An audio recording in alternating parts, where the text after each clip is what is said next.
All right, everybody, we are back with you. It's Kellie and Dr. Heidi. So fun to be here. Hey there, everybody. How are you? We hope you're safe wherever you are, whether it's heat or some rain or some storms, or I don't know, this time of year gets a little bit crazy for everybody. But first and foremost, if you're listening to this live or kind of recent, we hope you're enjoying the Olympics.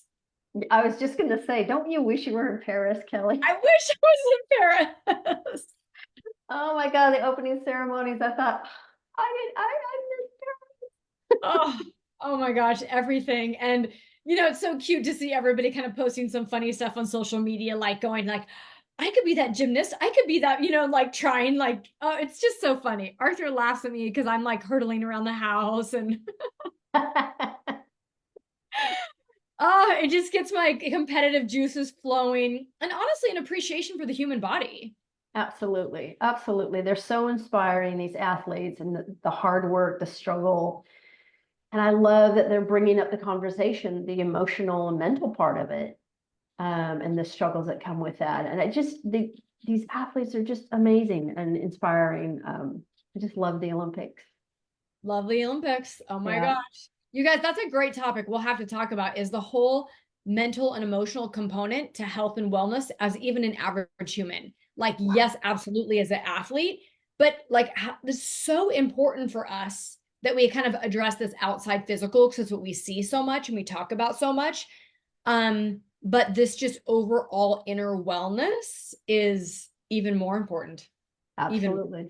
Yeah. Yeah. This uh may look good, but if you're crashing on the inside emotionally, stressing out, I mean, it costs. Yeah. It it costs a costs. great deal. Yeah, wow. So you guys, I hope everybody knows me by now, but I'm Kellie and I've been a physical therapist for over 30 years and really just into health and wellness and coaching women live this longevity life that you can sail from 30s to 40s to 50s and 60s and beyond like with ease and grace. We might have some hiccups along the way, but we don't have to suffer, right? There's no more of this like no more blah. You can live a life and thrive. And I know Heidi, if you guys don't know what Dr. Heidi, we love each other so much because she's the same. Like we want people to feel good. Yeah.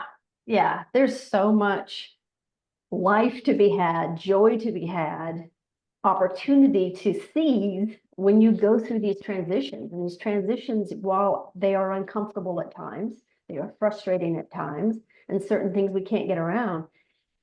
If we do those things, if we front load it and start, doing that hormone shift checklist, and we can go down some of those checklist things, then the outcome or the end result of it is just feeling better than ever, feeling fitter than ever, mentally more stable. It's just there is another side, and I want every woman to experience it.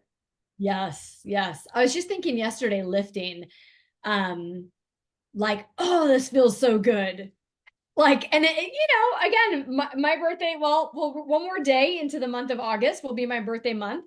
And I'm like, I'm 52. I want any other younger person to challenge me, like, come on, I got this. Like, we want you guys to feel your badass self, right?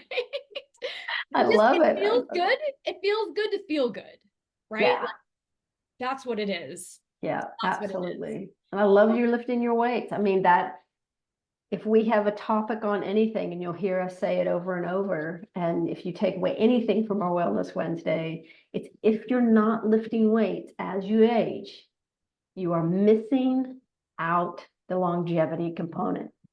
There's no pill to replace it. There's no secret hack. You have to lift the weights. You have to weight bear because your muscles are your currency to longevity. Your muscles are your currency to brain health. You got to do it. And you guys, you might be thinking, like, oh, longevity, can't think that far yet. Oh, like, here's the thing. We, especially us as women, are losing muscle mass every single year. It's a fact. Just like if I, have a pencil in my hand and I drop it, gravity, it's going to drop. It's a fact. It is a fact. You are losing muscle mass. So if you don't want to be frail, if you don't want to not be able to lift your luggage up or carry your grandkids or do all those things, then it is essential to start lifting. Yeah. And it could be scary, but don't let it be scary. Just take it baby steps. And we're here Yeah. to help. And we'll have other conversations about, muscle mass, lifting weights, how to all of that. But today, what was interesting, Heidi, is you talked about this checklist for basically kind of like checking to make sure our hormones are in check, per se. Mhm. But one of those things that comes up in controversy of does it affect your hormones or is it good for us as midlife or aging women is coffee. So I just thought, you know what? Let's kind of like bust a few myths out there. It doesn't have to be so rigorous or rigid. Coffees can be great for us. Yeah. An Coffee. amazing antioxidant. It is amazing antioxidant. You just hit it right on the head because this is what we have to think about it as. It's a major antioxidant. Caveat to that is in the industrialization of getting coffee and getting more coffee out to people, the processing of cleaning and so forth have created, now they're loaded with chemicals. They sit in warehouses for a long time, so there's mold and fungus that builds up in them, and they just bag them, and you heat them up, and you're drinking them. You're not going to notice that taste, but your cells are going to notice that toxicity, right? And so coffee is good as long as it's a good, clean coffee, and you can read that it's certified, no chemicals, no pesticides, no molds, et cetera, et cetera. And what I would say is it's so easy for us to get caught up in marketing or what's convenient. Even for me, with prices of everything going up, I'm like, oh, do I really need to pay this for my coffee? Yeah, you Yeah. do. um, because otherwise it can be harmful. Then more harmful than good if you're really consuming all of that's laden or riddled with chemicals or mold, things like that, that it's that stacking up of these small things that over time, if you're not addressing, lead to a bigger issue of what's going on in your body. That's Yeah, what it's. It's not just your exactly. cup of coffee, but oh, you have a small leak in your basement. Oh, you're drinking coffee with mold. Oh, you work in an office. Oh, you're exposed to this. Oh, you're eating out of plastic. You're heating up in the microwave every day. Oh, you've got 10 different, phthalates and parabens and all your health products you're putting on. So now you've gotten like 30 things that your body's like, whoa, whoa, whoa. So Heidi and I are just trying to say, let coffee be your friend Yeah. and don't Yeah. add to that toxic load. Yeah. There's also genetic predispositions, which is another rabbit hole you can go down, but there's genetic predispositions on how people metabolize caffeine.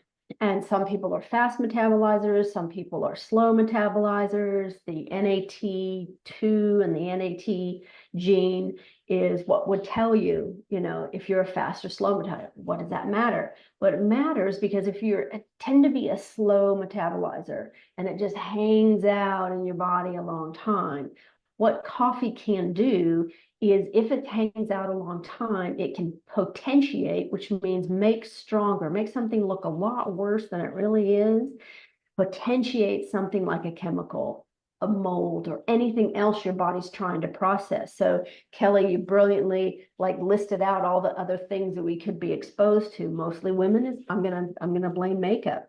Makeup's a dirty word, right? It's just so toxic for women. And if we're exposed to over 200 toxins before 9 a.m. in the morning, just putting on our makeup, that's a typical woman's day. And so then if we drink coffee, we're just potentiating those toxins and making them stronger, harder to get rid of. That's when it becomes a negative. That's when it can become inflammatory. That's when it can cause hormones to shift and go down cancer pathways and things like that. So coffee gets this blame, but it's not completely the blame of the coffee. It's how much do we consume? And then, like you listed, how many other chemicals are we exposed to at the same time? Yeah, yeah. So let's talk about we were really talking about coffee in its pure form of coffee. Let's just talk about how people are drinking their coffee and why now it starts really changing the health benefit, the therapeutic benefit of coffee when we start adding things to our drinks. Yeah. Such a good time. I mean, I will tell you, my dad drank black coffee years growing up, and I was like, "Ooh, it looks so gross." I guess I don't know. And so then marketing kind of was like, "Oh, but it tastes so good if you add vanilla coffee mate, right?" And so here we're all dumping in coffee mate, hazelnut, vanilla, whatever, pick your flavor, right? And then this was before even Starbucks was around. Well, Yeah. it's been around a long time, but it wasn't popularized, I'll say. And Mhm. I don't mean to say Starbucks just because everybody knows it's on every It's corner just today. yeah. Any coffee shop, I'll say, all of a sudden they're like, "Oh, we can make it taste real good with all these syrups and all." And then of course we love it because it's this beautiful sugary beverage that does taste delicious. Yeah, But now we've exactly. lost our benefit of coffee, right? Yeah, yeah. It's that black coffee that is the most that can express the antioxidant components of it. And what I always like to say, and you'll hear many practitioners say in various ways, is that the minute you add something to coffee, a creamer, a sugar, it becomes diabetes in the cup. It's harder to process. It slows down transit time.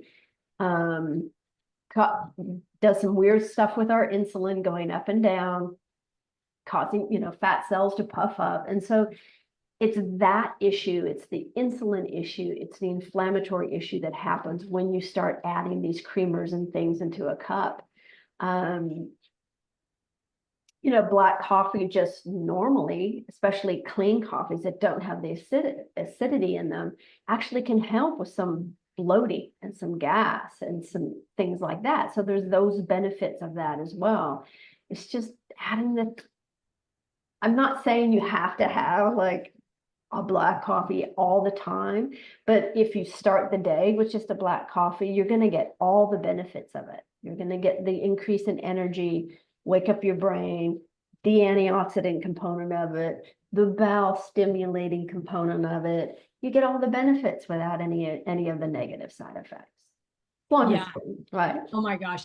And I think, when people, and I've just heard a variety of people out there, and most of the time they are probably speaking out of turn because they really don't understand the biochemistry of coffee itself, or really talking about, women shouldn't drink it first thing in the morning, like eat your food first. I think they're really speaking to people having issues with gut health and thinking that coffee on an empty stomach maybe is not the best thing.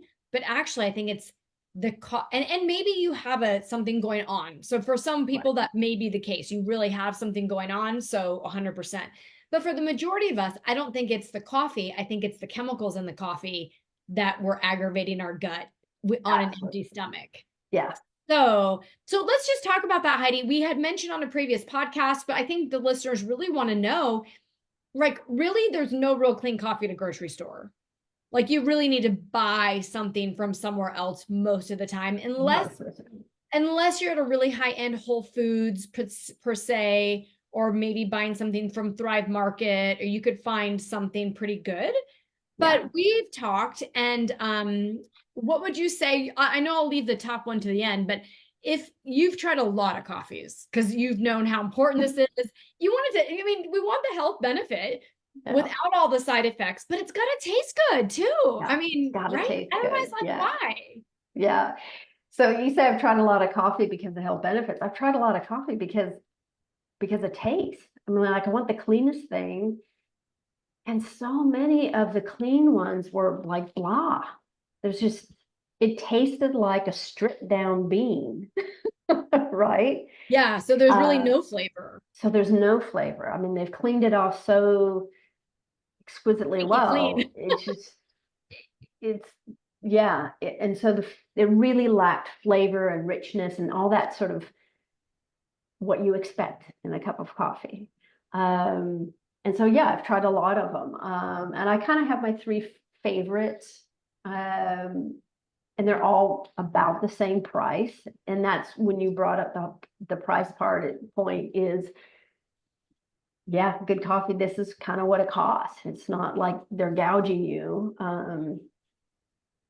But to do it right and keep a flavor and keep it clean, it's a little bit more expensive. But yeah, you won't find one in a regular grocery store. Thrive Market maybe. Yeah. Yeah. And so if you were to say, for the listeners, like your top one, because most of them, no matter what, you got to order online. And there's a lot of big name people out there that have branded kind of their coffee. I mean, I know Dave Asprey's has branded his kind of bulletproof coffee. I know who else has another Um, his name just escaped me. Greenfield. Ben Greenfield. Ben Greenfield. He has one Kion, which yeah, which I like very much. Bulletproof coffee. It's clean. And I have to say he was one of the first to really say, wait a minute, Right. he's dirty. I need to make it. He wanted a clean one, so he created one. And I love that entrepreneur idea, right?